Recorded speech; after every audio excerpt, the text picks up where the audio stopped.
Bom dia. Ao saudar a todos aqui presentes, declaro aberta essa audiência pública da Comissão de Direitos Humanos em Minorias, destinada a debater o tema como o Estado pode atuar para evitar futuros crimes similares ao ocorrido no caso Juan. Essa reunião decorre do requerimento de minha autoria, aprovado por essa comissão. Esclareço a todos os presentes que convidamos as autoridades necessárias para que a gente debata o caso do menino Juan, que teve a sua vida ceifada de uma maneira muito bruta e que, lamentavelmente, a maior parte da grande mídia não noticiou o caso, né, e, até o final da reunião, pretendemos discutir, portanto, esse caso e dar a esse caso a devida transparência e expor para a população brasileira esse caso para que não volte a ocorrer casos similares. É óbvio que nós não poderemos trazer a vida do menino Juan de volta, mas nós não podemos deixar que se apague a memória da vida daquele menino. Então, dito isso, convido para compor a mesa o doutor Guilherme Souza, delegado da Polícia Civil do Distrito Federal, que atuou no caso do menino Juan. Convido também a senhora Aline Duarte de Andrade Santana, coordenadora-geral de Fortalecimento de Garantias de Direitos da Secretaria Nacional dos Direitos da Criança e do Adolescente do Ministério da Mulher, da Família e dos Direitos Humanos, para compor a mesa. E convido também a senhora Cláudia Regina Carvalho, conselheira tutelar do Distrito Federal, que também atuou neste caso. Tá elegante, hein?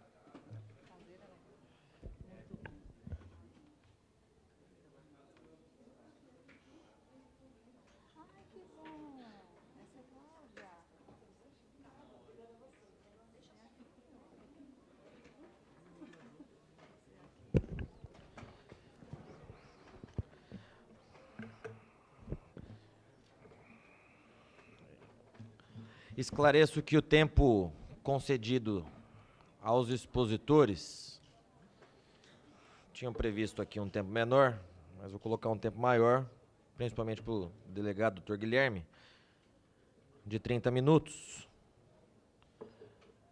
E assim, portanto, quando chegar no final dos 30 minutos, eu aviso. As imagens e sons dessa reunião estão sendo captadas para transmissão ao vivo pela internet e também para posterior registro de áudio e transcrição. A audiência pode ser acompanhada ao vivo na página da Comissão de Direitos Humanos no Facebook. Por isso, solicito que falem próximo ao microfone. Após as intervenções dos integrantes da mesa, abriremos a palavra aos deputados presentes por 3 minutos. Em seguida, devolveremos para os expositores da mesa para fazerem suas considerações finais por 5 minutos. Então, desde logo, devido ao adiantar do horário, vamos às nossas exposições e concedo a palavra ao doutor Guilherme Souza, delegado da Polícia Civil do Distrito Federal, que atuou no caso Juan. E aí, doutor, eu já agradeço, aliás, em primeiro lugar, desde o primeiro momento que te procurei, o senhor nos recebeu na delegacia de Samambaia, junto com a sua equipe, nos esclareceu todas as dúvidas, ficamos mais de 1h30 conversando naquele dia, saí da delegacia completamente chocado, não consegui almoçar, não consegui dormir naquele dia.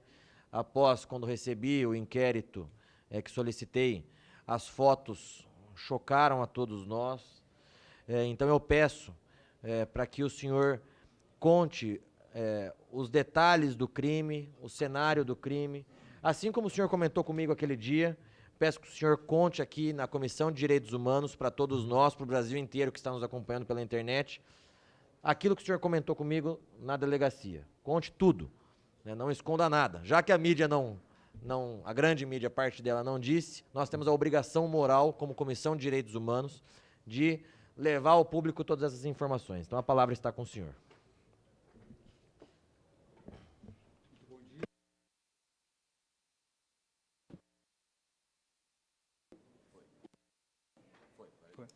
Bom dia. Muito bom dia a todos. Eu agradeço o convite. Eu fico muito honrado de estar aqui presente para poder expor o trabalho da Polícia Civil, para estar podendo me manifestar a respeito disso. E quero expressar o meu respeito aos deputados e a essa Casa Legislativa. Eu quero dizer que é muita honra para mim estar aqui, muita mesmo, com toda sinceridade, porque assim como essa casa às vezes é injustiçada, a Polícia Civil, a polícia no geral também é. Fazemos um trabalho que às vezes não aparece, principalmente a polícia investigativa, e isso devido às deficiências que se tem, sociais, materiais e de recursos humanos, não é reconhecido, mas estamos lá, assim como os senhores, dia a dia, fazendo o nosso trabalho. Então, repito, me sinto muito honrado mesmo. Agradeço ao deputado Felipe Barros, pelo convite, especialmente, para a deputada Aline, muito obrigado.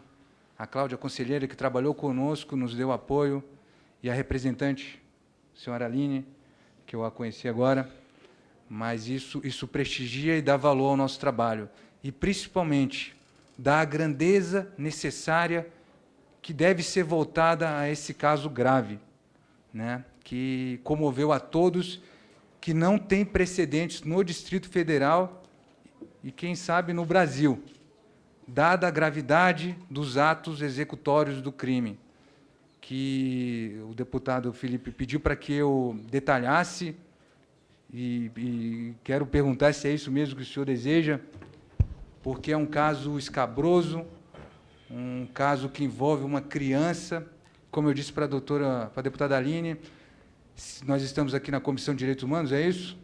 Isso. E nada expressa mais a humanidade de uma sociedade do que uma criança. A criança é a mais alta expressão do ser humano, porque criança representa alegria, renovação, gênese e esperança. E a esperança que me é depositada aqui, e me foi depositada quando eu e minha equipe fomos naquele local, é de que casos como esse nunca mais se repitam. E pequenos passos, como de estar aqui, por ser convidado pelos senhores, é um sinal de que as coisas estão mudando.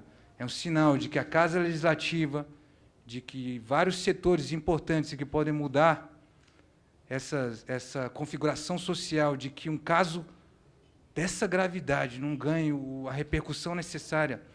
E quando eu digo repercussão, é justamente para que isso não se repita, para que aquele caso seja visto com a repugnância que lhe é devida, para que crianças não sofram de novo. E eu tenho certeza que é uma das prioridades da Comissão de Direitos Humanos. Sobre o caso. Pode contar tudo, doutor. Um breve histórico meu. Antes de falar, eu fui bombeiro 12 anos. Eu sempre gosto de repetir isso. Eu era socorrista, nós chamamos de paramédico, né? Eu trabalhei 12 anos nessa área, então poucas coisas me impressionam. Graças a Deus eu pude, e isso é um objetivo de vida meu, eu pude conhecer a natureza humana nas suas diversas nuances, até agora, porque a gente tem muito a aprender. E vi muita coisa no Corpo de Bombeiros, vi acidente envolvendo criança, vi suicídio de criança, vi dramas sociais graves, mas uma mãe fazer o que ela fez, eu nunca vi. O crime foi cometido por Rosana e Cássila. Eram duas mulheres, oriundas de Rio Branco, no Acre, que tinham suas vidas normais, ambas casadas, cada uma com seu respectivo marido. Tiveram 2 filhos, a Luena e o Juan. Eram meninas que estudavam, meninas de bem, como qualquer um de nós, como os nossos filhos. Resolveram se separar. Eram religiosas, tinham formação religiosa normal, como qualquer outra pessoa que segue essa linha. Separaram dos seus maridos e Rosana foi morar na casa dos sogros, que criaram o Juan. Juan é a vítima do crime. Por que eu estou falando sobre ir morar na casa dos sogros? Quando ela vai morar na casa dos sogros, é esse o marco inicial da mudança de comportamento dela, que vai desencadear no crime. Elas planejaram matar essa criança 4 anos depois de raptá-la da casa do sogro. Eu vou me concentrar nos atos. Por que elas disseram que ia matar a criança naquele momento? Elas iniciaram um relacionamento homossexual. Nossa sociedade, isso é normal, isso não tem nada a ver, isso não atrapalha em nada. Iniciaram um relacionamento homossexual entre elas, resolveram que cada uma delas ia trazer as filhas para morar junto com elas, e nesse momento ocorre a mudança de comportamento. A Luena, filha de Cássila, era uma menina, Cássila, uma mulher, Rosana, uma mulher. E elas manifestaram o desejo de que Juan fosse uma menina. Juan não se adaptou àquele tipo de rotina que tinha naquela casa. E aquilo gerou nelas uma insatisfação inicial. A criança, por não se adaptar àquilo, passou a ser um estorvo, um embate para ela. Tudo isso que estou dizendo consta nos autos em depoimentos, me foi dito por elas próprias e por outras testemunhas. Resolvem que vão matar Juan. Por quê? Porque a criança, segundo elas, atrapalhava o relacionamento, era um peso para elas. Chegaram a dizer que essa criança ameaçava ela de morte. E acusaram a criança de ter um comportamento sexual reprovável. Uma criança de 9 anos, segundo ela, se masturbava demais. O legista nos diz que isso é impossível. Esse é um dos motivos que fizeram com que matasse Juan. Elas saíram do Acre há 4 anos atrás e percorreram diversos estados do Brasil. Em cada um desses estados, elas praticaram alguns atos de maus tratos contra Juan. Rejeição, imposição de regras para que ele agisse como elas queriam, como uma menina, deixando o cabelo crescer, vestindo roupas de mulheres. E a criança não se adaptava a isso. Até que elas vieram parar em Brasília, depois de percorrer 4 estados. Brasília, elas foram para Ceilândia, uma cidade satélite aqui perto, e depois para Samambaia, que é a minha área de atuação, a área da minha delegacia. Aqui elas moram há pelo menos, lá elas moram há pelo menos 6 meses. Resolveram que iam começar uma nova vida sem a presença da criança, porque a criança, saberíamos mais tarde, apresentava problemas de saúde graves por conta de uma emasculação que tinha sofrido 2 anos antes.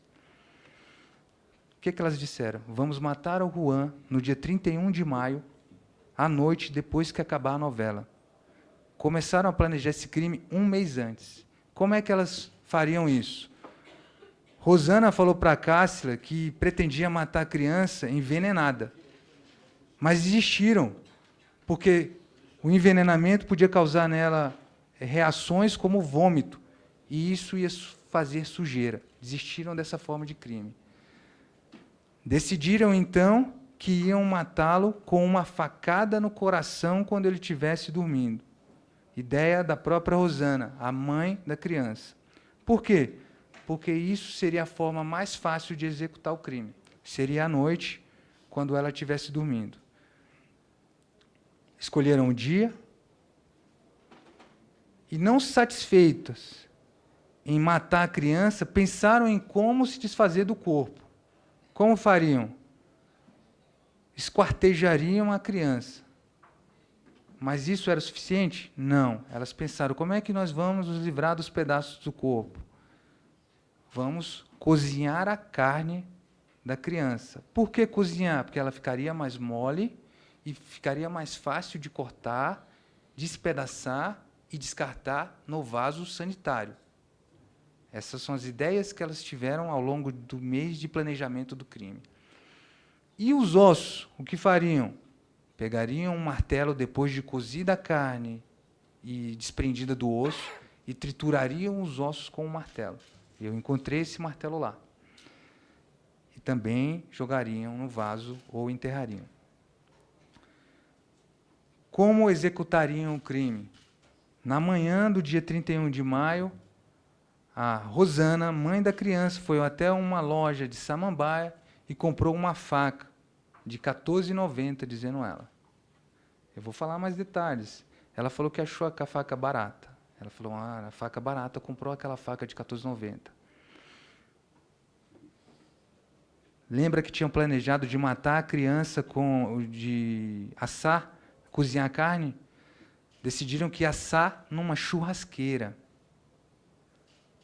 E aí a própria Rosana saiu da loja onde comprou a faca e comprou 2 pacotes de carvão.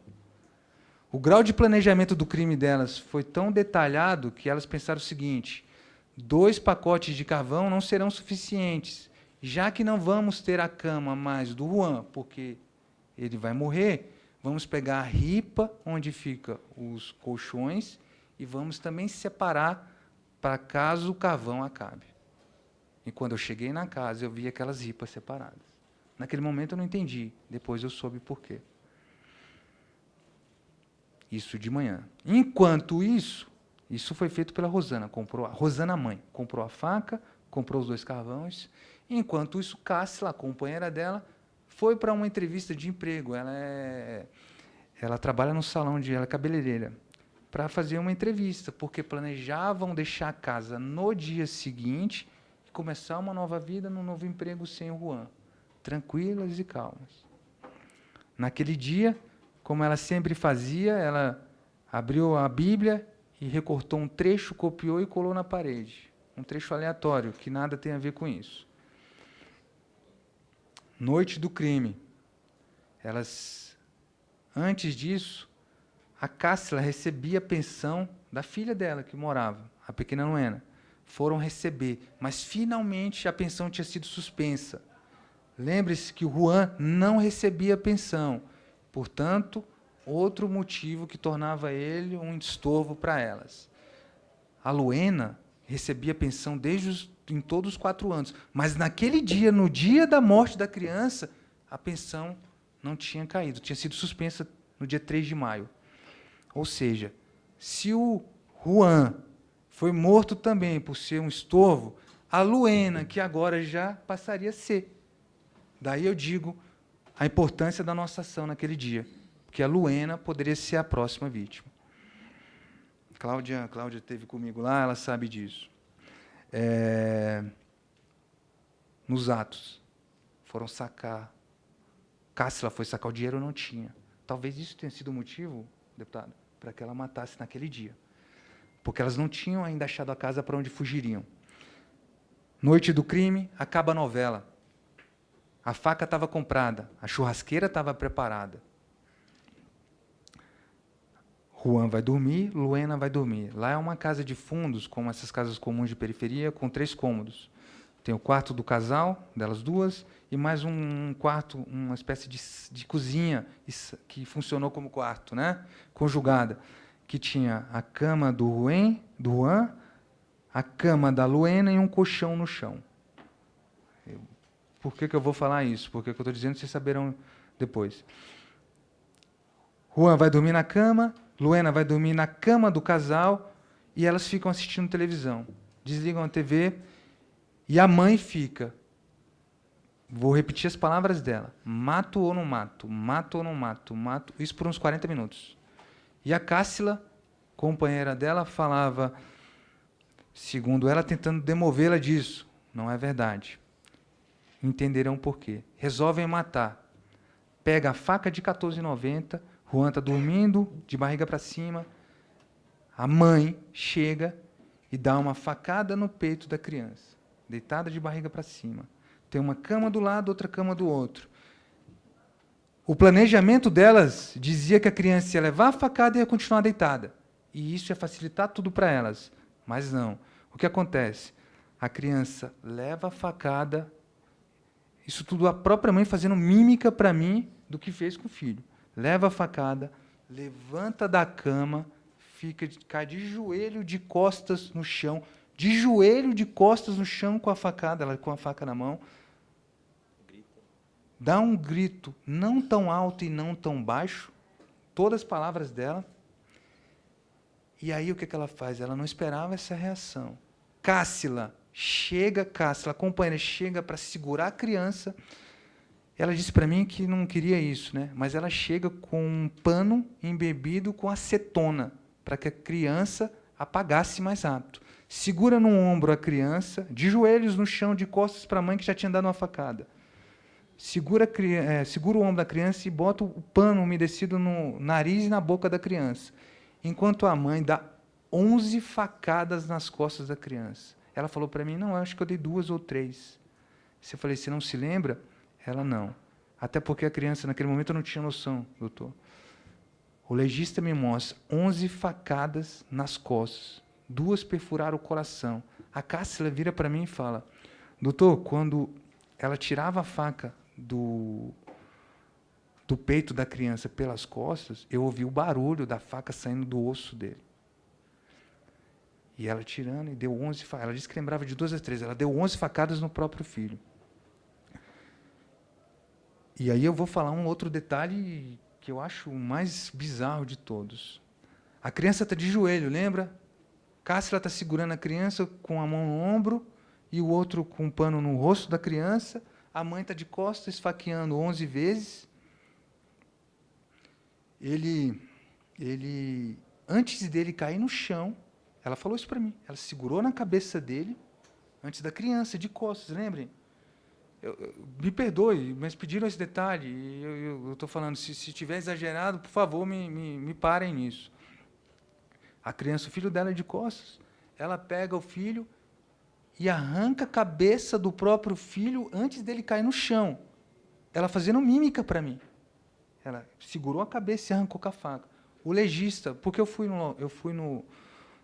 ver o corpo da criança para ter certeza de que essa dinâmica era verdadeira.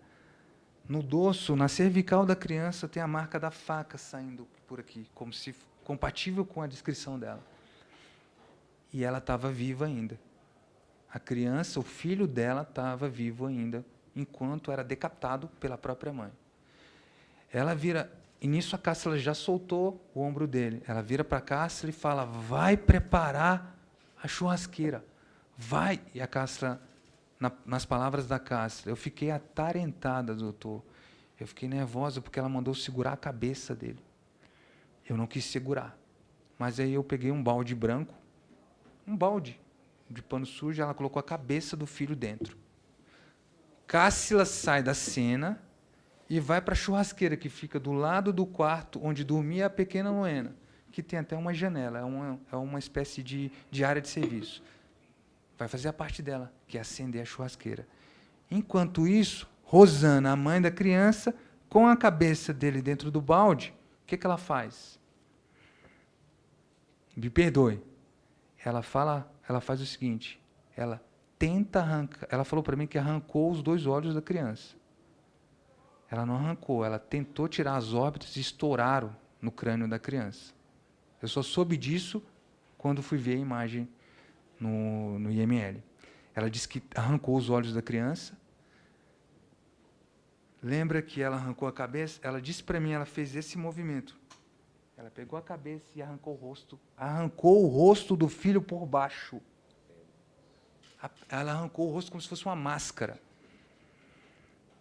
Quando eu vi isso, o rosto estava dentro de 2 mochilas de criança que eu mesmo encontrei algumas horas depois. Eu tive a percepção de que aquilo poderia envolver algum tipo de ritual, porque ela arrancou o rosto inteiro da criança, virou uma máscara. O rosto ele é disposto, o deputado viu, e acredito que alguns aqui, o deputado viu, virou uma máscara, uma espécie de troféu do próprio filho. Ela arrancou, tentou arrancar os olhos, não conseguiu, estourou as órbitas da criança, arrancou o rosto. Eu perguntei, por que você arrancou o rosto dele? Ela arrancou o rosto inteiro, cortou as orelhas e arrancou. Mais tarde soube por ela que ela começou por aqui. Ela foi muito minuciosa nisso. Isso até me assustou, porque eu achei que podia ser um trabalho de especialista, porque o legista me disse que os pés estavam dissecados. É um procedimento médico difícil de fazer. Não sou especialista nisso. Mas, quando conversei com ele, fiquei preocupado de que tivesse outras pessoas envolvidas com esse tipo de conhecimento. Até porque também notei a lesão antiga da emasculação. Mas vamos lá. Quando eu falo notei, notamos, eu e minha equipe. Arrancou o rosto da criança porque tinham também planejado arrancar a pele para fritar a pele da criança. Fritar a pele da criança. E a pergunta foi, por que fritar? Qual é o propósito de fritar a pele do menino? Cássila vira para mim, essa função era da Cássila. A mãe arrancaria a pele e a Cássila, preparando a churrasqueira, fritaria a pele. Não, porque a gordura amoleceria a carne. Eu ouvi isso. Arrancou a pele, tentaram arrancar a pele do corpo, do restante, viram que era muito difícil. Acharam que seria fácil como se faz com galinha. Também foi um exemplo dado pela Cássila. Não conseguiram. Passaram a esquartejar a criança. Cortaram a cabeça, né? Evisceraram, tiraram os órgãos internos, intestino, fígado. Ela falou para mim assim, eu falei, vocês fizeram algo com o coração? Que seria comum num ritual? Ela, não. Eu vi o fígado dele. Ótimo. Tirou isso, cortou os membros superiores e inferiores. Lembra do martelo que seria usado para triturar os ossos? Pegaram a cabeça, a própria Rosana, tirou do balde, pegou a faca de 14,90. Ela não me especificou o local onde ela fez isso, mas analisando o laudo do IML, eu vi que foi nessa têmpora aqui. Ela pegou a faca, deitou a cabeça de lado e bateu com o martelo para tentar abrir o crânio. Ela falou para mim que não conseguiu abrir o crânio do filho, desistiu. Só usou o martelo para tentar separar o fêmur da pelvis. Foi onde ela usou o martelo, que não conseguiram triturar. Desistiram de tirar a pele toda da criança. E há várias marcas disso no laudo. No pé, nos braços, porque era muito difícil. Elas acharam que sairia como pele de galinha. Não saiu. Passaram a esquartejá-lo e entregar as peças para a Cássila, que estava lá na churrasqueira. Começou a fazer fumaça. Começou a assar. Elas criavam 5 cachorros lá nos fundos do... Os cachorros começaram a latir. A Rosana vira para mim. A Rosana, mãe da criança, a gente tinha uma preocupação. Nós, como investigadores, temos que esgotar todas as possibilidades. Se não havia algum tipo de canibalismo nesse tipo de ato. Não achamos indícios nenhum a respeito disso. Mas era preciso que verificássemos. E... perguntando ela a respeito disso, sobre a ausência de sinais, sobre ter visto um cesto escondido com sinal de carne assada lá, a churrasqueira sem esses muito limpa, tudo muito limpo, ela falou que não comeu a carne da criança, a mãe, mas achou o cheiro agradável do churrasco. Ela falou isso para mim. Aí eu falei, desistiram de queimar, porque a carne, em vez de ficar mole, ficava muito dura, doutor. A carne ficou muito dura. A gente decidiu que ia enterrar. Já tinha esquartejado. Mas não tinha um pá para enterrar. Na casa do lado acontecia uma festa de vizinhos em que as cadeiras eram dispostas na rua. E isso também as ajudou por causa do barulho da música. Né? E porque elas fizeram barulho, batendo martelo na faca enquanto tentava quebrar o crânio da criança, fizeram barulho quando tiraram o fêmur da pelvis, fizeram barulho quando preparavam as churrasqueiras e os cachorros começaram a latir. Depois saberão porque eu estou falando sobre barulho. Ela pega, esquarteja a criança toda, separa o tronco, desiste de assar e fala, a gente tem que se livrar. O que a gente vai fazer? Não dá para enterrar, não tem pá. Vamos jogar no esgoto. Resolvem jogar no esgoto. Pegam uma mala, colocam a cabeça e o tronco dentro da mala. A cabeça completamente desfigurada, sem a pele do rosto, sem os olhos, e coloca dentro dessa mala. A Rosana é quem fica a cargo de descartar isso. Enquanto isso, a Cássila coloca os braços, membros, intestino e outras partes do menor dentro de 2 mochilas de criança. 2 mochilas rosa. Na hora eu não me atentei a isso. Mas estamos falando de uma menina e de um menino. Por que 2 mochilas rosa? Lembra que eu falei que tinha um ingrediente de forçar a criança a ser o que ela não queria? 2 mochilas rosa são um desses indícios. Colocam a criança na mochila, a cabeça, Rosana sai com a mala na mão, passa por essa festa e vai procurar um esgoto, um bueiro para descartar a criança. Cássila fica dentro de casa, terminando de embalar os restos mortais do Juan. Luena está dormindo no quarto. Ela descarta, alguém vê ela deixando essa mala lá, alguns jovens, que até falei para o doutor que eu me sinto escolhido por Deus por estar ali, porque eu não era para estar em nada, não era para eu estar naquele lugar, não era para eu estar ali, eu estava de folga, e de alguma maneira Deus me colocou ali uma sucessão de atos que remontam uma semana antes, e até no mesmo dia.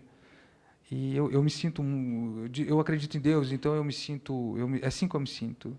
E aí eu estou indo embora de uma outra operação e alguém fala, na hora que eu estou indo embora, fala, olha, um corpo encontrado numa mala, dentro, não sabíamos se era uma criança ou o que era, num bueiro. Aí eu falei com a minha equipe, vamos lá, a gente está fazendo, vamos lá, aí vamos. Aí chamei a equipe, graças a Deus, e fomos. Eu cheguei e vi, quando eu olho o bueiro, ela já tinha fugido, deixou e fugiu. E é um crime difícil de saber. Elas não deixaram rastro. Elas fugiram do Acre para não entregar o pequeno Juan para a família. E elas não matriculavam a criança em lugar nenhum e nem a menina para que não houvesse rastro, para que elas não fossem identificadas. Elas percorreram 4 estados do Brasil, Sergipe, Maceió, Palmas, Goiás e aqui em Brasília, justamente para que não fossem de maneira nenhuma localizadas. Imagina, e ela, em todos os lugares que ela ia, elas abandonavam as casas, e graças ao aprofundamento da nossa investigação, nós descobrimos que elas fizeram um furto numa cidade chamada Aragoiânia, aqui em Goiás, que eu não responsabilizei elas, porque não me cabia nesse momento, mas já mandei para a justiça de lá. É mais 4 anos para ela, se Deus quiser. Mas voltando para cá. Elas fugiam desses locais e o pequeno Juan era mantido dentro de casa ao longo desses 4 anos em cárcere. Ele não saía. Os vizinhos não conheciam ele. Os vizinhos achavam que ele era a menina Luena. Lembra de um outro elemento agora sobre a questão do gênero? Ele se vestia como a menina Luena. Ele tinha o cabelo longo como a menina Luena. E ele era induzido a se comportar como a menina Luena. Ela falou para mim que quando ela emasculou ele 2 anos antes na cidade de Anápolis, ela falou para mim que foi um desejo dele fazer isso. E você quer que eu te fale um negócio? Eu vi a imagem da criança num almoço. Eu te falo que ela pode ter falado isso sim, para agradar a mãe. Era a única pessoa que ela tinha. Todas as pessoas ao longo desses 5 anos com que eu conversei, falou, o Luan tinha um olhar triste, o Juan tinha um olhar triste. E analisando aquelas imagens e fotos, você vê que a criança, com a mãe, eu tenho uma imagem, você vê que ela olha para a mãe como se fosse, é a única coisa que eu tenho, então eu vou agradá-la. E ele se vestia. Então as pessoas achavam que não existiam 2 crianças na casa, só uma. Só existia uma criança na casa. Conversei com todos os vizinhos, rastreamos pelo menos 4 endereços em estados diferentes e ninguém disse para mim que existia um menino na casa. Como isso é possível? Né? Isso configura mais uma tortura em cima dele. A criança é abandonada, eu vou no local do crime, vejo a cabeça da criança dentro do bueiro, vejo que tem arcada dentária, não é um feto, não é uma mulher, e iniciamos a investigação. E vou poupá-los dos detalhes de investigação, porque isso não importa para os senhores, a não ser que o doutor queira isso, mas eu acho que não. Chegamos à casa, aí descobrimos que essa senhora teria visto uma mulher numa mala. Vou no endereço, no suposto endereço onde tem, e várias outras frentes. Né? E graças a Deus calhou de eu encontrar esse lugar. Eu chego na casa, tem muito mais detalhes que isso, é porque o tempo não me permite falar, eu estou adiantando. Chego na casa, ela tinha voltado para casa, entro furtivamente, como exige o meu protocolo, porque eu não sei que tipo de pessoa eu estou me lidando, ainda mais diante do modo de execução do crime. Abro a janela, está tudo escuro, e vejo um vulto em pé olhando para mim.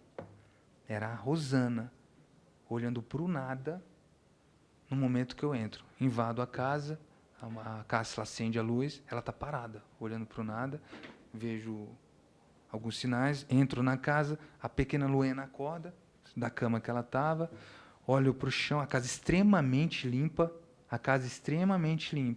O que fez eu encontrar os corpos dentro das 2 mochilas foi porque um pouco de sangue tinha saído das mochilas. Ele empoçou, muito pouco. E aí, na hora, eu já descobri, nós já imaginamos que ali fosse copo. Abri a mochila e vi partes do osso, do cabelo. No momento, eu achei que era um olho, mas era do intestino. Ela fala para mim quem é. A pequena Luena, eu falo, meu amor, você vem para cá, quem mais está na casa? Ela não me fala quem é. Eu falei, você viu? Ela me pareceu que tinha acordado naquele momento. Isolo a criança para sair daquele cenário horrível, acreditando que ela não tinha visto nada. Efetuo a prisão das duas, quando vejo que se trata do corpo, descubro que é uma criança, que é o filho dela, levo para a delegacia e vou fazer um interrogatório das duas que durou 16 horas, porque a história foi mudando. Primeiro tentaram acusar a criança. Ela falou para mim, dentro de casa, quando eu a entrevisto, inicialmente, na primeira, que o Juan era um menino difícil de lidar e tinha ameaçado ela de morte e com uma faca, por isso ela matou. Depois ela me disse que tinha sido violento, que ele era fruto de uma concepção decorrente de um estupro que ela sofreu do marido com quem ela tinha sido casada. E claro que tudo isso foi verificado e desmontado ao longo dos nossos dias de investigação no Acre. E isso não é verdade.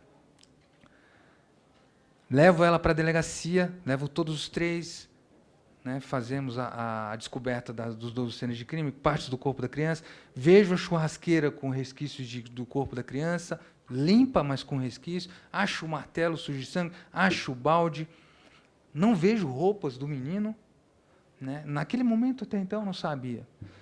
Levo para a delegacia, isola a pequena Luena. A Cláudia não estava, porque foi na madrugada, isso foi entre 2 da manhã e o resto do dia, mas começou 2h40 da manhã. E o Conselho Tutelar, naquele momento, ainda não tinha sido acionado. Isola a criança e damos um papel para ela poder se distrair. E sabe qual é o desenho que ela faz? E Cláudia sabe disso, que eu entreguei esse desenho, né, Cláudia? Pedi para juntar nos autos. A criança faz espontaneamente um desenho de uma delegacia. É uma criança muito inteligente, um carro de polícia, tudo isso com as inscrições, uma pista e uma criança deitada com cabelo grande, lembrando que todos eles tinham cabelo curto, até a própria menina, menos o menino. Ela desenha uma criança deitada, de dorso, pés para fora, que são sinais de morte, e com as entranhas abertas. Uma criança de 9 anos desenhou isso, que supostamente estava dormindo. O que eu deduzo nesse momento? Que ela, de alguma maneira, viu o que aconteceu ali. As duas mochilas estavam de frente para o quarto onde ela dormia. A criança provavelmente ouviu o barulho do que acontecia, o próprio grunhido de dor do Juan, o momento em que a mãe batia, tentando abrir o crânio, os cachorros latiam, a fumaça entrava no quarto dela, ela viu e, com medo, ela fingiu que estava dormindo. Por isso ela pôde desenhar aquilo. Ela não viu as entranhas, o tronco da criança eviscerada foi encontrado no bueiro, 4 quadras longe de onde ela morava. Então, essa criança, em tese, não teria visto isso, a não ser que ela tenha visto o momento em que aconteceu essa evisceração. E aí ela me faz esse desenho, desenha também 2 rostos, 3 rostos. Na casa morava Cássila, Luena, mãe e filha, Rosana e Juan, 4 pessoas. O desenho que a Luena faz nesse momento de distração, em que eu estou ouvindo as mães, é de 3 pessoas. Ela não desenha o Juan. E ela ainda fala para mim o seguinte: ele mereceu morrer. Quantos anos ela tem? 9 anos. 8 anos, né? Ele mereceu morrer. Deixa eu te falar um negócio. Se uma menina, você acha que uma criança fala isso espontaneamente? Não fala isso espontaneamente. Ela foi induzida a pensar assim. Se ela foi induzida a achar que a morte do irmão era normal, você imagina o que foi induzido àquela criança ao longo de 4 anos. Né? E Luena desenha isso. Depois eu levo ela para uma junta especializada para fazer, antes o Conselho Tutelar realiza esse outro atendimento, na pessoa da Cláudia e da equipe dela. Nós deixamos a criança tranquila, e ela encarando tudo com naturalidade. Tudo. como se ela tivesse sido preparada psicologicamente para a morte do irmão, para que ele não pertencesse mais à família, como se ele não se encaixasse. Ela mesma disse isso. Ela disse isso para a gente. Ela falou assim, não, ele não se encaixava aqui. Ela é muito inteligente, né, cara? Ela fala com essas palavras. Resumo da ópera, aconteceu isso. A criança foi encontrada dessa maneira, e nisso nós começamos a fazer o flagrante, e aí nós, voltando para a cena do bueiro, por um acaso, nós percebemos que não havia sinais dos órgãos genitais da criança ali. E a nossa experiência pede para que analisemos tudo de uma maneira ampla. E, naquele momento, eu desconfiava de ser uma morte ritualística, cuja característica é também a emasculação. E perguntei para a Rosana, Rosana, cadê os órgãos sexuais da criança? Mas confesso para vocês que eu acreditava que ela tinha colocado em um outro ponto, assado, ou dado um outro destino. Ela vira para mim, ela achando que eu tinha descoberto isso, eu não tinha descoberto, que ela fala para mim, não, a gente arrancou o pintinho do Juan 1 ano atrás. Eu falei, como assim? Arrancou? Vocês arrancaram como? Nós arrancamos. E por quê? Aí ela falou, não, porque ele queria ser menina. Eu falei, ele queria ser menina por quê? Ele achava que só tinha menina lá em casa, ele queria vestir as roupas da Luena, aí a gente decidiu fazer isso. Uma criança faz isso espontaneamente? Lembra dos outros sinais? Mais um. Faço contato com o estado de Goiás e descubro que realmente ela esteve em Anápolis. Né? Descubro também, numa das ocorrências, que ela esteve em Goiânia, e fala, é compatível, a lesão é antiga. Aí ela me conta. Se vendo fechada, conta. Ela falou, doutor, eu queria que o Luan, eu queria que ele parasse de se masturbar demais, porque ele se masturbava muito. Eu falei, mas ele tem 9 anos. Ela falou assim, não, mas ele era. Várias vezes, isso não está nos autos, nem tudo está nos autos. Várias vezes eu fui na cama e ele estava mexendo no lençol, manipulando o pintinho dele. Eu falei, mas uma criança estava fazendo isso. Aí tentou dizer que isso era uma influência dos sogros e do pai que tinha feito isso. Isso não existiu. Né? O que ela faz? 2 anos antes, visando transformar a criança numa menina, e também para que dificultasse o encontro dela, já que procuravam um menino, e aí uma menina, as pessoas não se atentariam que elas eram fugitivas. Ela, junto com a Cássia, pesquisou na internet formas de cortar o pintinho da criança, o pênis dela, e retirar os testículos. Doparam a criança, segundo elas, com dipirona. A gente não sabe dizer se isso é verdade, até porque parece que tecnicamente isso não é possível, mas foi o que elas me disseram. A criança, esperaram a criança ficar dopada, tiraram a roupinha dele. Cássila é uma cabeleireira, usou um estilete de cabeleireiro, abriu o saco escrotal da criança e retirou com os 2 dedos, assim que ela me falou. Isso foi a Cássila, que não é a mãe, a pedido da Rosana. Segundo Cássila, ela fez isso porque Rosana já queria matar a criança naquele momento. E ela viu isso como uma alternativa para que ela não morresse ali.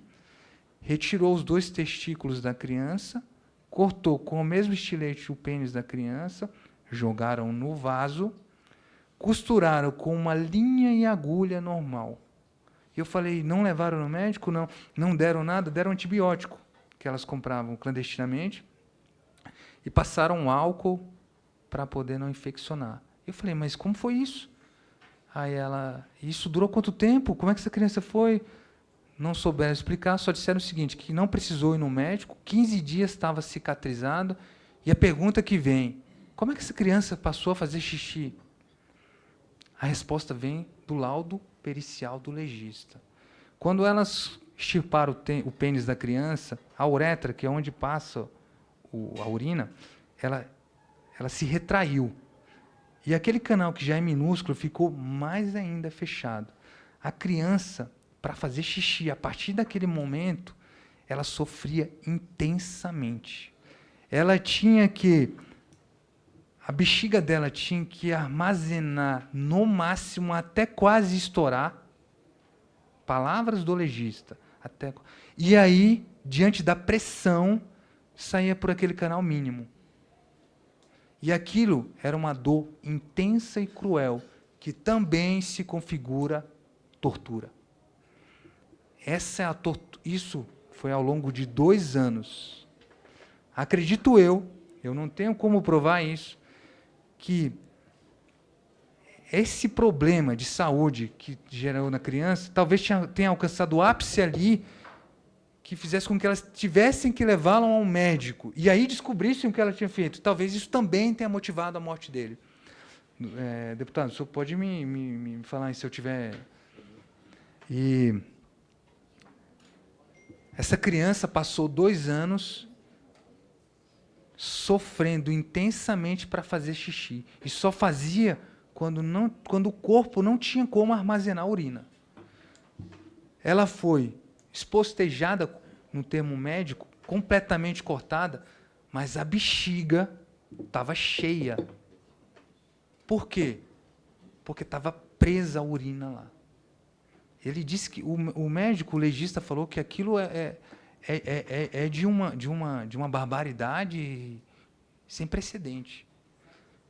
Sem precedente. Eu não tenho conhecimento médico para poder falar a respeito disso, mas pela descrição do legista, você vê que um profissional sabe o que está falando. E, além de todo o sofrimento psicológico que essa criança viveu durante 4 anos, fisicamente ela foi lesionada gravemente, porque as funções sexuais e urinárias dela foram completamente comprometidas para o resto da vida. Então, se ela se mantivesse viva, os efeitos físicos seriam terríveis, além dos efeitos psicológicos, né? E ela me confessa tudo isso, costurou com linha e agulha, cicatrizou, passaram a vestir a criança como uma menina. A criança não se queixava, não chorava, não falava, não participava de um convívio social, porque elas impediam. Todas as pessoas com quem falei, do Acre até os vizinhos de lá, disseram que essa criança era alijada completamente do convívio social. Por quê? Porque ela tinha medo de que descobrissem o que ela tinha feito com a criança. E isso se tornou tão insuportável para ela, ter essa criança com esses problemas graves de saúde, que a única alternativa que ela teve foi matá-la. Também. E levamos ela para a delegacia, descobrimos mais esse crime, descobrimos que ele tinha sofrido essa lesão, descobrimos que ele tinha passado por um sofrimento intenso ao longo de 4 anos, e ela me dizia o seguinte, ela falou isso para mim, que ela odiava ele, que ele era um menino que fazia ela lembrar de coisas horríveis do passado dela, e que ela não se arrependia de tê-lo matado. A mãe falou isso para mim. Eu fiz algumas outras oitivas com ela ao longo dos dias, até sem o conhecimento da população, para que não houvesse uma invasão, até para entender um pouco mais isso. Fiz antes de ir para o Acre, depois. E ela realmente não amava essa criança. Ela queria fazê-lo sofrer. Ele não correspondia às expectativas que ela nutria a respeito dele. Ela queria, de alguma forma, se vingar dos sogros, se vingar do próprio pai, queria que ele fosse o que ela planejou, o que ela desejava, ela e a Cássila, que ele fosse uma menina. Tentou de todas as maneiras, até chegar ao extremo de emasculá-lo, transformá-lo numa menina, e quando não tinha alternativa para conseguir o seu objetivo, assassinou a criança, dessa forma que eu digo para vocês. Então, eu acredito que não há mais detalhes a falar, doutor, e eu peço perdão aos senhores por falar isso, porque eu tinha que detalhar, eu queria que os senhores, a pedido do deputado, tivessem noção do quão terrível o ser humano pode ser, e nisso, na Comissão dos Direitos Humanos, o tão terrível o ser humano pode ser, e por esse motivo a Comissão de Direitos Humanos tem sim que estar atento, todos os setores da sociedade têm que estar atentos para que isso não se repita, para que os humanos que realmente merecem, desculpe eu falar assim, tenham o seu lugar e não sejam tirados da sociedade, não sejam mortos, para que outras pessoas como essa permaneçam no nosso convívio. Eu agradeço aos senhores, agradeço a todos, e muito obrigado, e, de novo, me sinto honrado de ter falado isso com os senhores. Doutor, muito obrigado pelo relato. Como disse, é um relato pesado, mas acho que é necessário que a gente dê a devida transparência para esse caso, muito pouco dito, muito pouco divulgado pela imprensa nacional, mas é necessário que a gente divulgue para que casos como esse não voltem a acontecer. Passo a palavra à senhora Cláudia Regina Carvalho, conselheira tutelar do Distrito Federal. Cláudia, eu já agradeço desde logo a sua presença nessa casa. E já passando a palavra para a senhora, gostaria que a senhora abordasse como a senhora encontrou a Luena, o trabalho que o Conselho Tutelar fez. E ontem, quando estava conversando com a ministra, nossa ministra Damares Alves, ela comentou comigo do momento em que a Luena reencontra o seu pai. E esse momento me emocionou muito. Eu gostaria que você também divulgasse, contasse para nós essa história. Tá, ok. Bom dia a todos. Agradecer aqui o convite da ministra Damares, da Aline e todos vocês.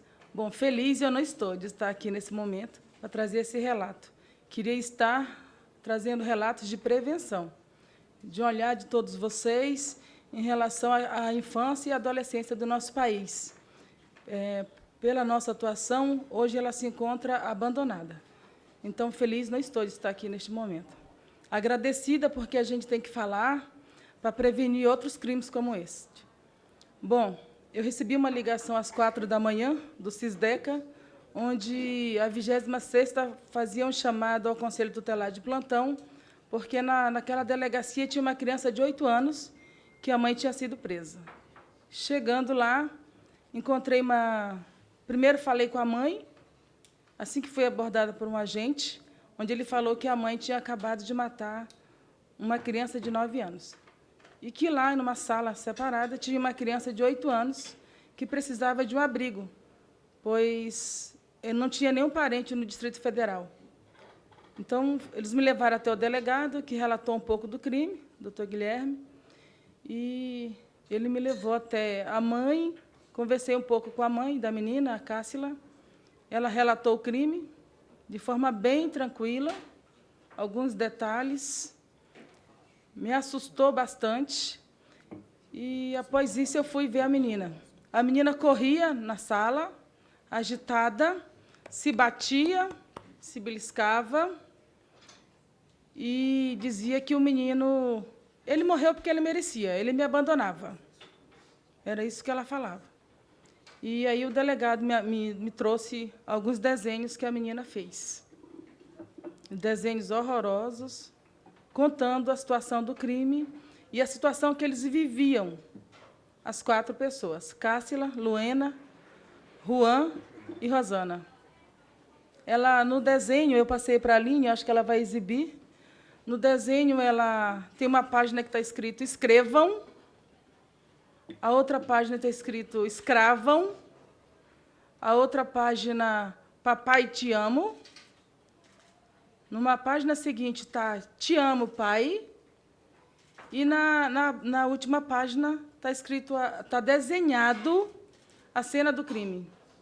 A cama, o corpo dilacerado, as 2 mulheres em forma de coração, com olhares bem macabros, assim como o dela também. Vendo toda aquela situação, perguntei para ela se tinha parente, ela disse que não. Cheguei até a mãe confirmou também que não teria. Então, a atuação seria abrigo. Então, vamos levar para o abrigo, Central de Vagas. No trajeto, eu fui conversando com o motorista. Nossa, que situação, que caso é esse, que fim de mundo. Ela vira para nós e fala, eu preciso falar com vocês. Não quero que vocês falem só vocês 2, não, eu quero falar. Ele merecia, ele era mau, a gente não queria ele com a gente. Aí eu falei, não, meu bem, não precisa falar, não. Você vai estar com o psicólogo daqui a pouquinho, você vai conversar, a gente não está preparado para isso. Mas ela, todo o tempo, nesse trajeto de 15 minutos, ela repetiu 3 vezes que a criança merecia. Aí foi que eu perguntei para ela, você estuda? Ele estuda? Ela, não, a gente não estuda. Quanto tempo você está em Samambaia? 2 meses. Morava onde? A gente fugiu do Acre. A gente já morou em vários estados. Falei, já morou em Samambaia em outro lugar? Ela, sim, Samambaia Sul. E outro lugar em Brasília, Ceilândia. E vocês não estudaram? Não, a minha mãe não permite. A gente não pode estudar. Então, chegando na central de vagas, passei um pouco do relato, fiz o pedido de acolhimento emergencial e, devido ao relato dela, eu decidi voltar até a delegacia. Neste momento, falei um pouco com o delegado das observações que eu fiz. Ela estava de camisola e sem calcinha. Não perguntei para ela o motivo, mas pedi para falar novamente com a mãe. Aí perguntei para ela, questionei o porquê da criança estar sem calcinha. Porque no susto que levou, a primeira atitude de uma criança ou adolescente é se prevenir dessa forma. E ela falou que a criança não usava calcinha. Aí eu falei, como assim? Ela disse, se usa alguma roupa apertada na parte da barriga, ela vomita. Eu falei, vomita? Ela, sim. Eu falei, e o menino usava cueca? Ela, não, nenhum dos dois, nem calcinha, nem cueca. Então, eu perguntei, eles se tocavam? Ela baixou a cabeça e confirmou. Eu falei, tinha abuso? Se tocavam nas partes íntimas? Ela, sim, a gente permitia que eles se tocassem. Aí ela falou, mas não tinha problema, não, ele era autista. Ele tinha a parte sexual muito aguçada desde o início, mas não tinha problema, não. Ele não tinha mais o pênis. E aí ela relatou o que o delegado já passou aqui. Então, eu resolvi ir até a casa, porque a quadra que eles moravam é bem conhecida.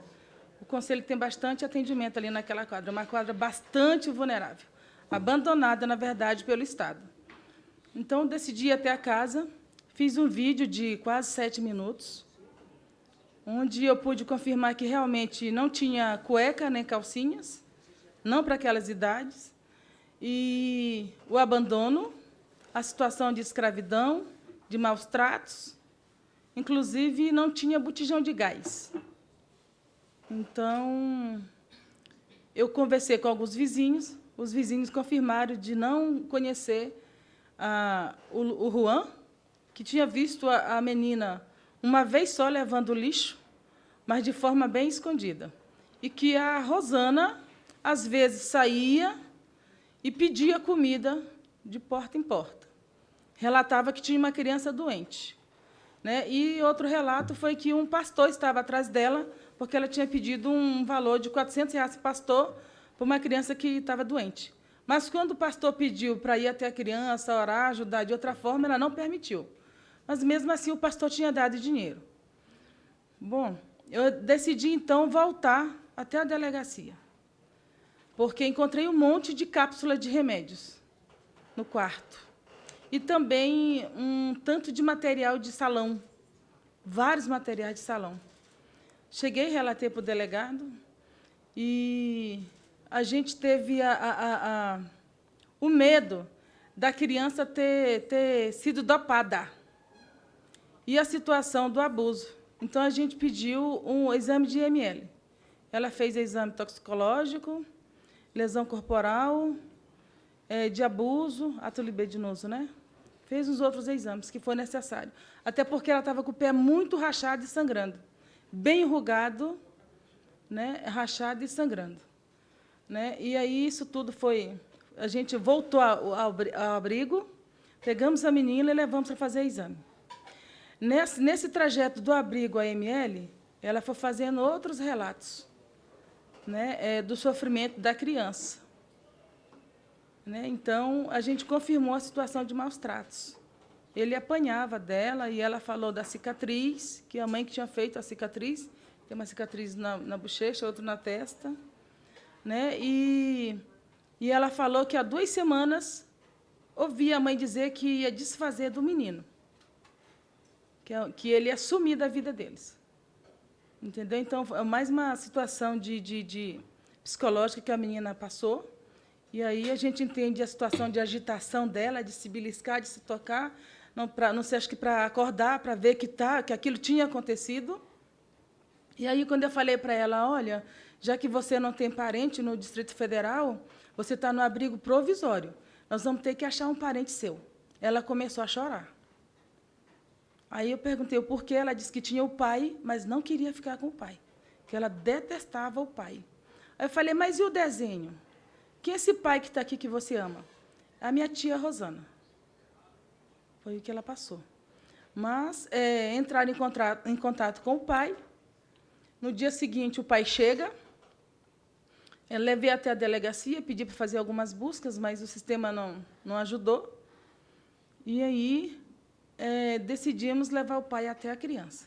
Entrei em contato com o pessoal do abrigo, falei que estava com o pai estava com a mãe dele, a avó da criança, que a gente precisava fazer esse encontro, porque o pai tinha guarda e viria buscar a criança.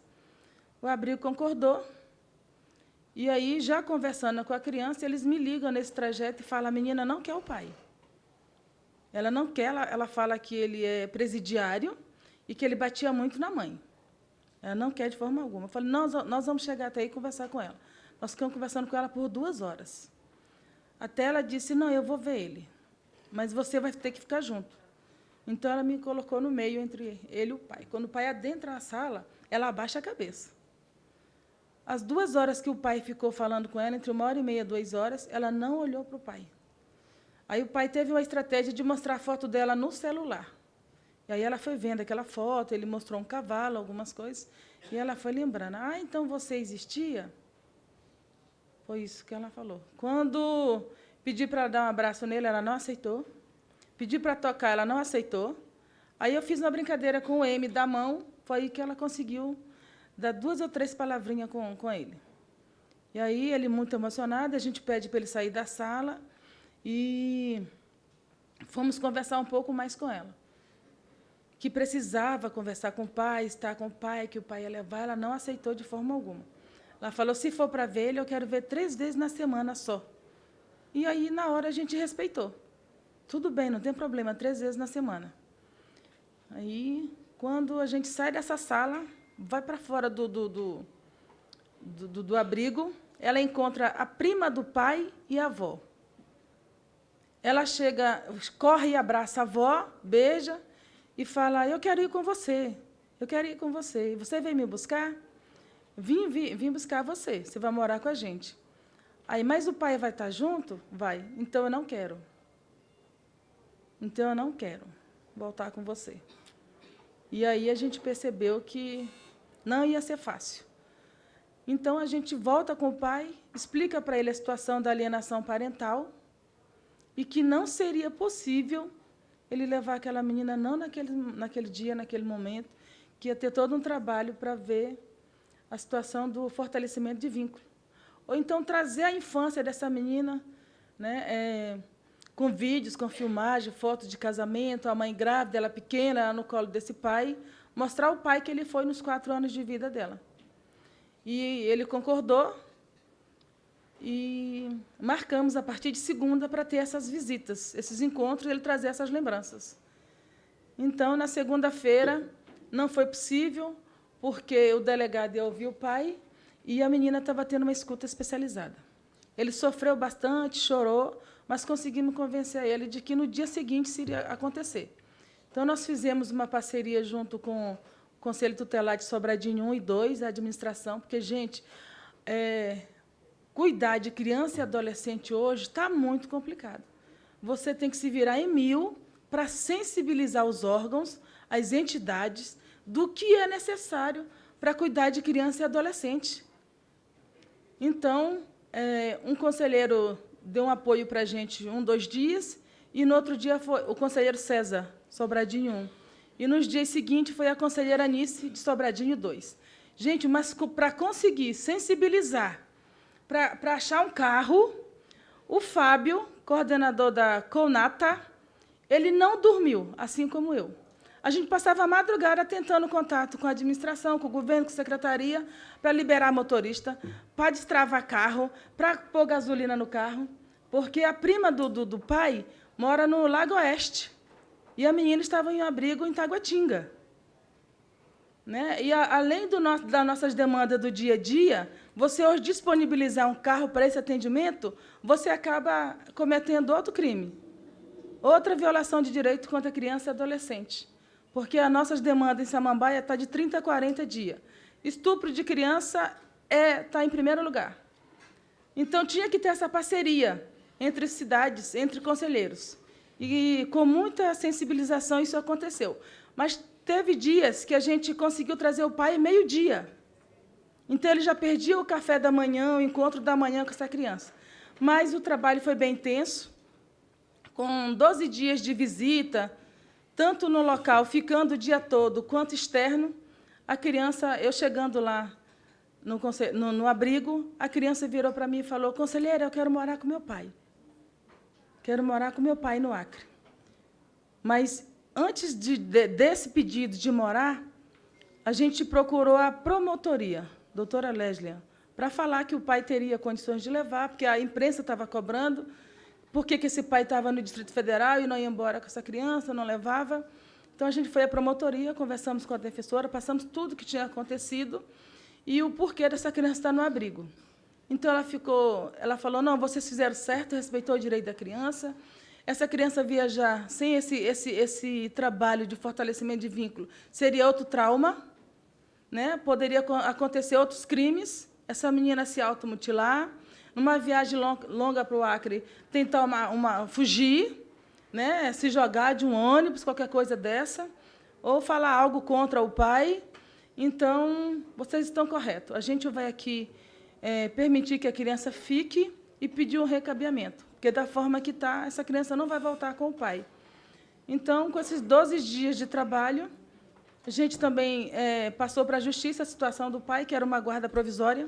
A Justiça foi muito sensível à situação, junto com a Justiça do Acre, agilizar a situação da guarda definitiva.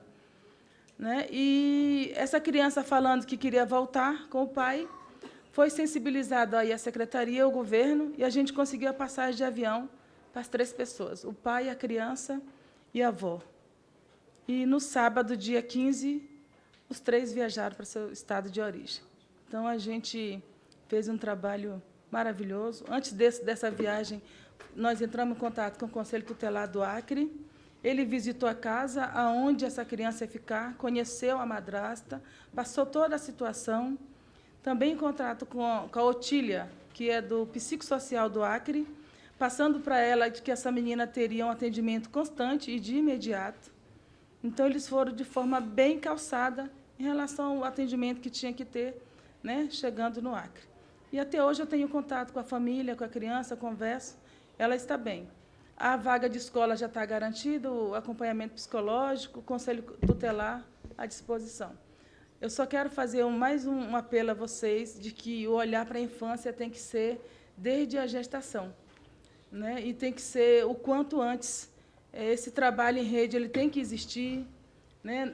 Nós ficamos com... Eu, particularmente, fiquei sem computador desde novembro do ano passado.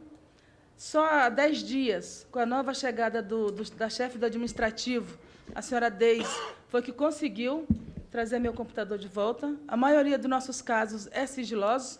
Meu trabalho de novembro a maio está espalhado nos outros computadores. Então, a gente trabalha de forma muito precária. Tem dia que nós não temos caneta, não temos impressora funcionando, não temos o básico. Então, o olhar tem que ser 100% e desde a infância. Hoje, em Samambaia, nós temos família atendida pelo Conselho Tutelar, que não tem água potável para beber. Eu tive que fazer uma vaquinha num grupo de mães de Águas Claras, para pedir água potável, pedir roupa e fazer uma vaquinha em dinheiro para pagar uma conta da CAESB, que chega a quase R$10.000.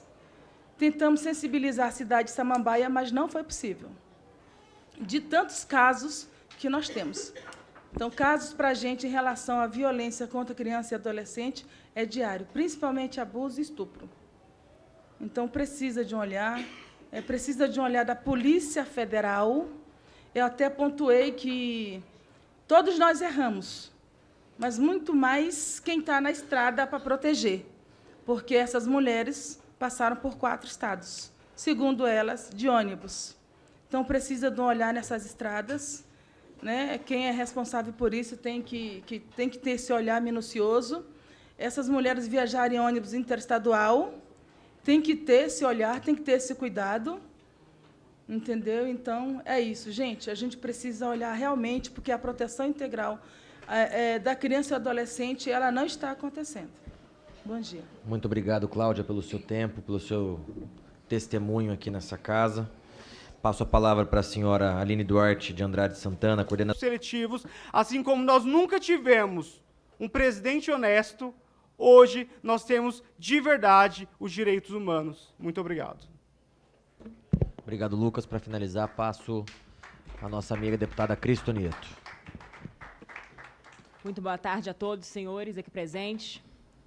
Antes de mais nada, gostaria de lamentar profundamente, como foi dito aqui, pela ausência de muitos parlamentares aqui nessa casa, neste dia tão importante e emblemático, em que podemos ressuscitar a história desse menino que foi martirizado. Ele foi brutalmente morto, mas ele também foi martirizado. E eu quero agradecer aqui, efusivos agradecimentos, na verdade, eu quero dedicar aqui ao deputado Felipe Barros, que está à frente dessa audiência pública, nosso presidente aqui hoje. Felipe, eu fico muito feliz e me sinto representada também por Vossa Excelência nesse dia, porque Vossa Excelência acompanhou muito de perto este caso. Vossa Excelência que é membro desta Comissão de Direitos Humanos, e como foi dito pelo Lucas, que pertence ao Ministério de Direitos Humanos, eu acho que é a primeira vez que eu vejo na história deste ministério realmente reacender, resgatar os verdadeiros direitos humanos. Direitos humanos para todos os humanos, e não de forma seletiva. Por isso que não me espanta que a mídia esteja silente em relação a este caso. Por isso que não me espanta inúmeros parlamentares que realmente também não se manifestaram a respeito deste caso. E aqui eu quero agradecer mais ainda ao delegado que também esteve à frente deste caso, a senhora Cláudia Regina, do Conselho Tutelar. Quero agradecer também a representante do Ministério da Mulher, da Família e dos Direitos Humanos, a senhora Aline Duarte, e a todos que passaram aqui neste dia para lembrar dessa história que jamais pode ser esquecida. Muitas pessoas que passaram por aqui lembraram da forma, e nós ouvimos os relatos dos senhores aqui sobre os detalhes deste crime bárbaro, deste crime que, sim, é um crime hediondo. E como a deputada Paula Belmonte muito bem falou, aonde está a prioridade da infância? Muitos parlamentares passam por aqui e falam que a criança realmente deve ter um lugar de destaque. Por quê? Porque nós devemos proteger a infância. Nós precisamos proteger as nossas crianças. E aqui eu quero ser a voz de muitos pais, mães, de muitas famílias. Nós, enquanto parlamentares, somos representantes da sociedade que tem os seus valores, que tem os seus princípios, e sim a sociedade que é conservadora. Doa quem doer. Agora, em relação ao caso Juan, há pessoas que dizem não é uma questão ideológica. Mas vejam, eu gostaria de perguntar a este plenário, quem aqui conhece o caso do Dr. John Money e do David Heimer? Muitas pessoas não conhecem. Mas nós só vamos entender o que é ideologia de gênero se nós estudarmos a ideologia de gênero nas suas origens, na sua fonte, nas fontes primárias. E quando nós entendemos, quando nós vemos e estudamos o caso do David Heimer, nós percebemos uma analogia a este caso. David Heimer simplesmente também teve o seu pênis decepado, também foi mutilado e foi obrigado a se comportar como uma menina por sua família. E qual foi a consequência? Suicídio, alcoolismo, depressão. Ou seja, uma pessoa vítima da ideologia de gênero, o que é capaz de fazer? Destruir uma família. E nesse caso do Juan, Michael, nós percebemos exatamente isso. A motivação, sim, de ideologia de gênero. Uma mãe que obrigava o seu filho a se comportar como uma menina. O menino que teve seu pênis decepado, que era obrigado a se fantasiar como menina. Veja, um atentado contra a natureza humana querida e criada por Deus. E vejam, mais ainda, dizer contrário a isso, dizer que não foi uma motivação ideológica, é negar a realidade dos fatos, que nós ouvimos aqui da boca do nosso delegado de polícia que acompanhou esse caso. Então, nós precisamos, sim, abrir a nossa voz e delatar este absurdo, esta aberração. A ideologia de gênero que é, sim, extremamente destrutiva de lares. Nós, quando falamos de famílias, nós queremos fortalecer as famílias, fortalecer os vínculos, como a senhora Cláudia muito bem falou, que também faz parte do objeto de atuação do Conselho Tutelar. Nós queremos fortalecer famílias. E a ideologia de gênero ela vai completamente contrária aos lares, porque a ideologia de gênero destrói famílias, como nós vimos aqui, o caso do Juan. Então, para mim, sinceramente, eu falo com muita dor, com muito pesar, tentando, de fato, resgatar, relembrar a dor desse menino, porque nós não podemos nos fazer indiferentes a isso, como muitos tentam fazer. Nós precisamos olhar para esse menino que tanto sofreu, por isso que eu disse, resgatar o protagonismo e o martírio do Juan. Porque esse menino, ele sofreu na pele o que é realmente uma ideologia nefasta, o que ele é capaz de fazer. Então, que nós, parlamentares, tenhamos, sim, essa missão e tenhamos essa responsabilidade de lidar com esses casos. Por isso que a mídia se cala. Mas nós não podemos nos calar, não. Foi dito aqui que muitas leis, de fato, não têm a sua devida eficácia, não produzem seus frutos, seus efeitos. Realmente, essa casa é uma casa de leis. A nossa competência é legislativa e é também fiscalizatória. Portanto, nós precisamos fiscalizar os conselhos tutelares para ver se eles estão atendendo a sua função, a função precípua de atender essas crianças. Nós temos que ir atrás, sabe de quem? Do Ministério Público, que muitas vezes se cala. Agora, engraçado, cadê o Ministério Público nesse momento? Eu fico impressionada, porque quando os pais querem, por exemplo, educar os seus filhos dentro de casa, o Ministério Público vai lá, porque é contra o homeschooling, e vai ao encalço dessas famílias. Perseguem as famílias. Agora, e nesse caso? O menino estava não sei quanto tempo fora da escola e o Ministério Público nada fez. Então nós precisamos sim cobrar essas autoridades públicas, porque esse é o nosso papel. E se nós queremos resgatar valores, princípios que fazem parte da nossa nação brasileira, nós temos que enfrentar com coragem e com responsabilidade esses casos.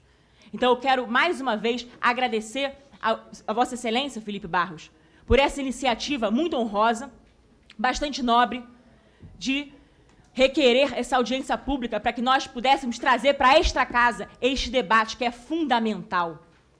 É sim um combate à ideologia de gênero, não deixa de ser, porque a motivação foi ideológica, mas é também uma forma de nós salvaguardarmos a infância de todas as crianças. Quando nós falamos de defesa da vida, sim, falamos de defesa da vida desde a concepção até a morte natural, portanto, todas as fases da vida. E o que mais eu poderia dizer é que eu gostaria apenas de deixar um apelo. Não vos conformeis. Não vos conformeis com esse caso. Porque se nós nos conformarmos, nós estamos sendo absolutamente irresponsáveis e nós não estaremos atendendo a nossa função precípua de parlamentares que representam a população brasileira, que espera muito de nós. E esse governo está pronto para muito bem representar a sociedade. Não é à toa que nós temos, sim, o Ministério de Direitos Humanos, que está muito atento a esses detalhes, com o objetivo de enfrentar esse crime bárbaro para que ele jamais ocorra com outra criança. Embora nós saibamos que devem haver inúmeros Juans, mas nós precisamos trabalhar para que este caso seja o último. Então, conto com o apoio e faço esse apelo aos nobres parlamentares aqui presentes e também os ausentes, que essa voz aqui de todos que falaram aqui hoje possa ecoar para além deste plenário e possa chegar no coração de todos aqueles para que possam lutar com veemência pelas nossas crianças, pelo Brasil, para que busquemos o melhor para o nosso país. Muito obrigada. Deus abençoe a todos. Obrigado, deputada Cris Tonieto. Antes de passar a palavra aos nossos convidados, eu também vou fazer as minhas considerações. E aí passo a palavra para cada um deles para que respondam aos questionamentos ou façam as suas considerações finais também, no prazo de 5 minutos para cada um. Mas antes eu não posso deixar de registrar aqui os meus imensos agradecimentos ao doutor Guilherme e, no seu nome, doutor, eu agradeço toda a Polícia Civil do Distrito Federal. Primeiro, pelo trabalho que fez, que tem feito.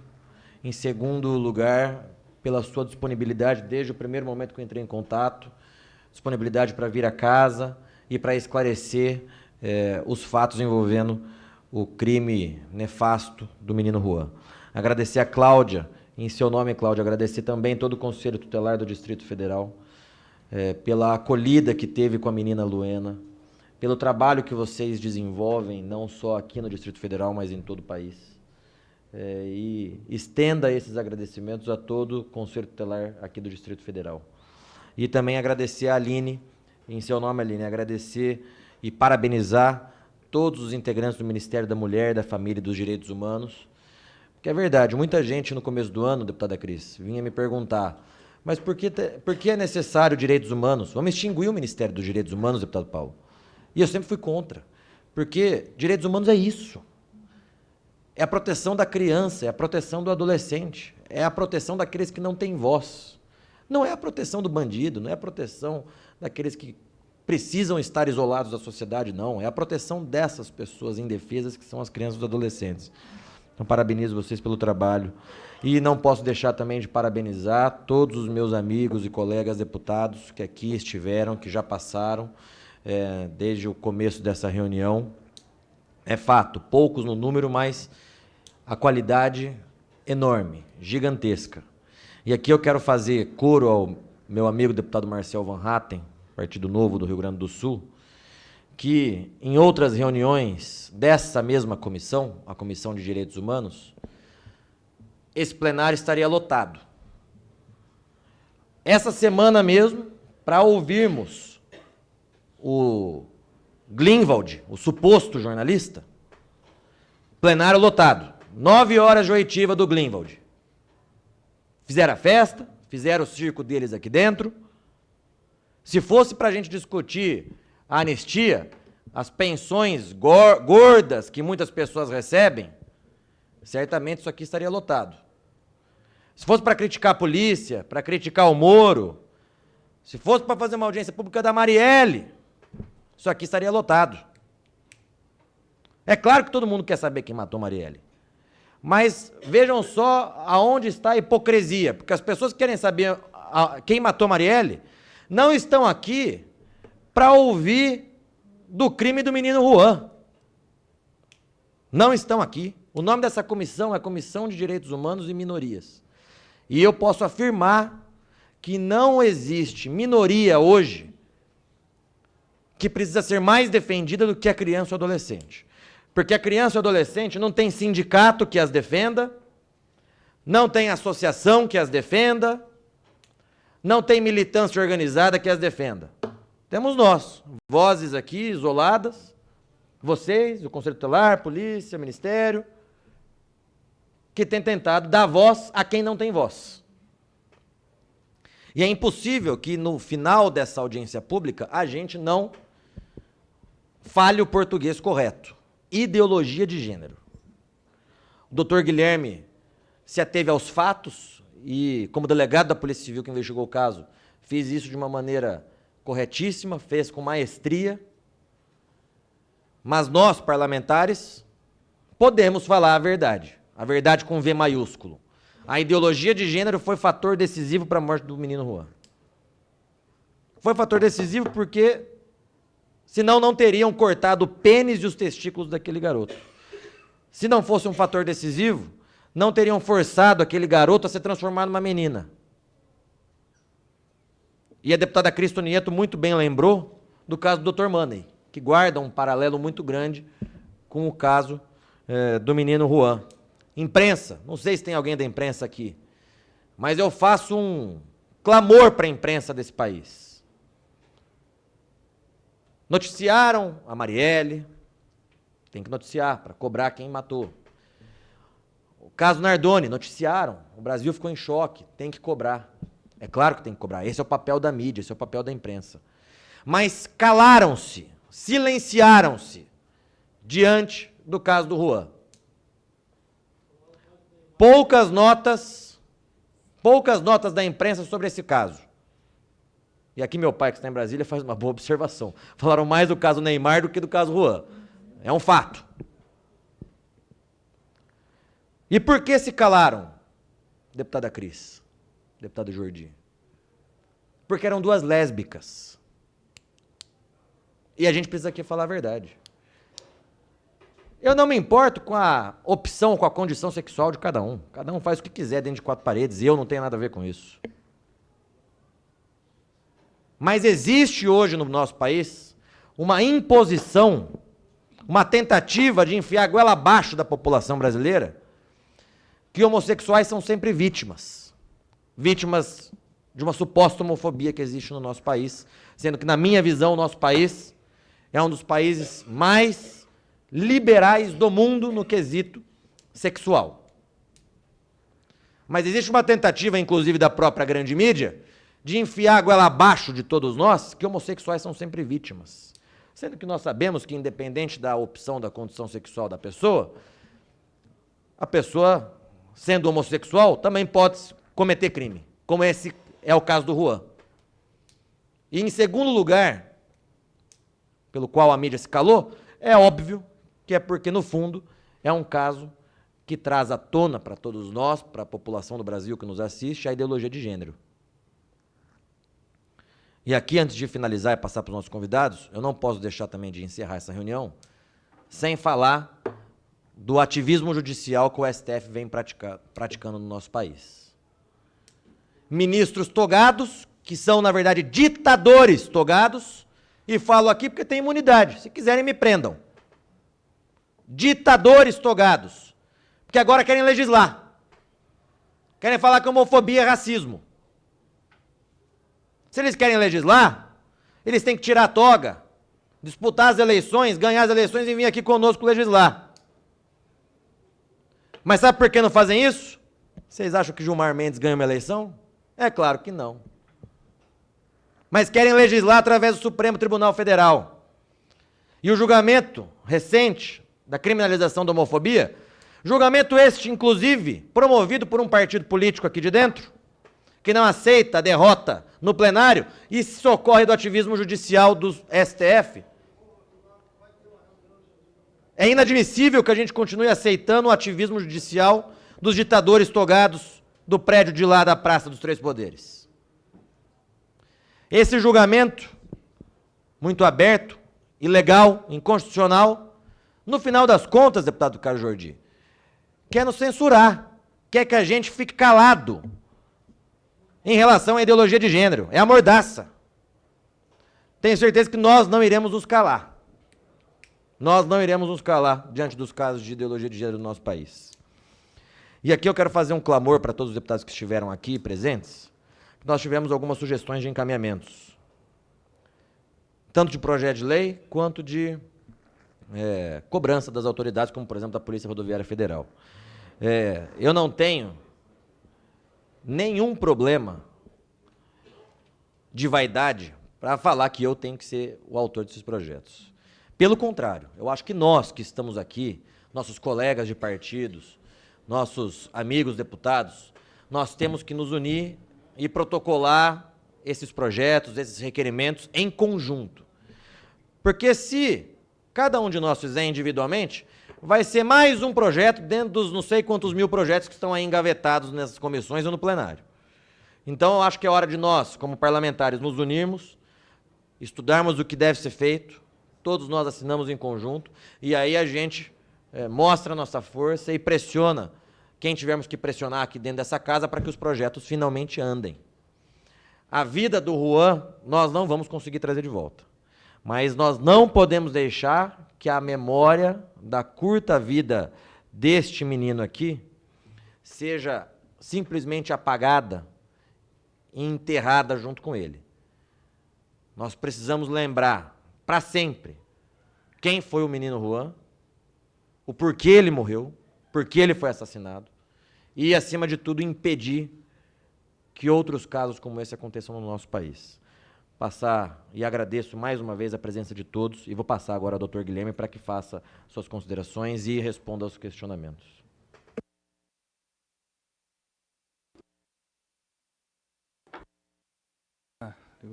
Senhores, eu quero falar com o deputado Felipe Barros que a mim não incomoda nada essa comissão estar vazia, porque até o dia do crime da criança, poucos dias depois, não tinha nenhum tipo de espaço. E o senhor foi lá na delegacia nos procurar. Era um representante do Congresso lá. E hoje, pelo que eu anotei aqui, desculpe os que eu não sei, não conheço, temos pelo menos 12. Era um, temos 12. Se temos 12, é porque essa corrente está se ampliando. A deputada, que não me recordo o nome, a deputada Bia, ela falou de espiral de silêncio. Não, agora nós temos voz. Começamos com uma voz, comecemos com aquele grito, aquele grunhido, não tão alto, não tão baixo, do Juan, na hora que tomou a primeira facada. E agora fomos lá com o deputado Felipe Barros, e agora com a voz dos senhores. Então, eu estou muito feliz. 12 pessoas é um número que nós sabemos, 12, como os apóstolos, é um número que sempre significa algo de bom. Então, eu quero falar para os senhores que a mim me alegra muito ter participado disso. E quero falar a cada um dos deputados que eu anotei ali sobre os questionamentos. O deputado Carlos, sobre a motivação. O meu trabalho como policial, e para o bem de todos, para todos, tem que ser isento e imparcial. E isso não significa hipocrisia, porque eu me atenho aos fatos. Nós temos elementos de religião, nós temos elementos financeiros, nós temos elementos de vingança, mas também temos elementos de ideologia de gênero. Hipocrisia não tem nada a ver com isenção e imparcialidade. Continuo imparcial e isento, tanto que meu trabalho prova isso. Direitos humanos, como todos os deputados falaram aqui, são para todos. E aqui eu levanto a primeira tônica dessa reunião, apartidarismo. É isso que eu vejo aqui. Embora outros partidos não estejam, eu não sei quais são e não me interessa, mas eu vejo no discurso de todos os senhores, todos, absolutamente todos, o apartidarismo. Esses primeiros passos que nós damos aqui, com a reunião dos senhores, incita a discussão, a mobilização, o olhar crítico às falhas do Estado e, o que é melhor ainda, a promoção da correção dessas vicissitudes, né? E se vamos ter instrumentos legislativos para corrigir, que bom que seja. Um deputado falou a respeito da prisão perpétua. Nós não temos isso no nosso sistema. Eu também não posso incriminar a ideologia de gênero, porque não é legalizada. Como delegado, eu me atenho à lei. E se uma lei for produzida nesse sentido, eu vou segui-la. Porque há elementos, sim, mas não há legalização desse tema. Se Marielle é uma voz, Juan também será uma voz a esse respeito no Brasil. E isso não me constrange em nada, porque me ative aos fatos. E outra coisa que eu quero dizer a respeito de cada um dos deputados, do deputado Júnior Bozella, né, que ele falou a respeito da legalidade desse tema, a deputada Soraya, sobre a efetividade dos órgãos, os setores da justiça, a morosidade, tudo isso é ambientado aqui, é para isso que nós estamos aqui, por isso que os senhores me chamaram para cá, né? O Juan, ele não vai estar mais envolto nessa espiral de silêncio que vai fazer com que setores me tenham pressionado. O deputado Cabo Júnior me perguntou se sofri pressões. Sofri, sim. Sofri pressões de outros setores para que enviesasse a motivação do crime para uma motivação religiosa. Qual o interesse disso? Tal qual não fiz na questão de ideologia de gênero, também não fiz no motivo religioso, porque nós temos ingredientes em vários sentidos que compõem a motivação do crime. Mas, repito, hipocrisia não é para se confundir com isenção e imparcialidade, é assim que eu faço o meu trabalho. Sobre prisão perpétua, sou a favor, sim.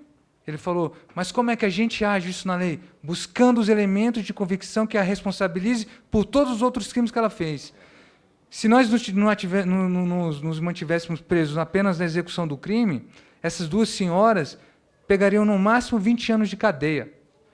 E com as benesses que a lei né, dar a elas, elas sairiam com 8 anos.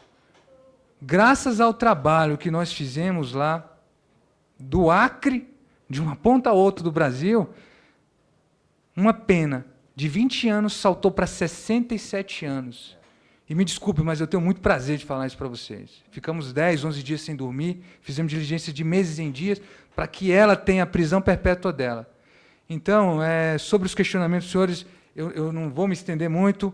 As motivações são variadas, deputado. São desde a ideologia, a religiosidade, a financeira e a vingança, preponderando, sim, essa questão de ideologia, por todos os fatos que eu já citei, mas no meu relatório constam todos. Houve falhas do Estado, houve sim, houve um sentimento ruim por parte da mãe com o filho, e é por isso que a Comissão de Direitos Humanos entra aqui, porque a criança estava, sim, abandonada, não é isso? E é por isso que nós estamos aqui. Há um sentimento de isenção total, e eu quero falar para você o seguinte: as tônicas que nós temos é uma mobilização dos setores da sociedade que estão omissos, a discussão para a correção de falhas, e o que é melhor ainda, tudo isso voltado para o restabelecimento de pilares sociais que foram esquecidos. E como isso se dá? Com essas ações. Eu agradeço muito aos senhores e encerro aqui o meu pronunciamento. Obrigado mais uma vez, doutor Guilherme. Passo a